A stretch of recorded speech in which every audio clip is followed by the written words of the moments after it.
Det er altså underligt at tænke over, at man nogle gange er ekstremt bevidst omkring, hvornår noget er den sidste gang, og så er der andre tidspunkter, hvor man overhovedet ikke er klar over det i momentet, men først den dag, man lige pludselig sidder og tænker tilbage på det.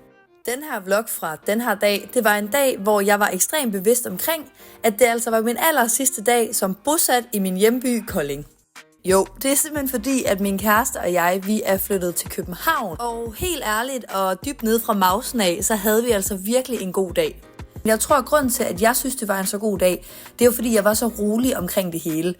Uden at det skal lyde alt for kliché, så var jeg faktisk i stand til virkelig at være i nuet den dag.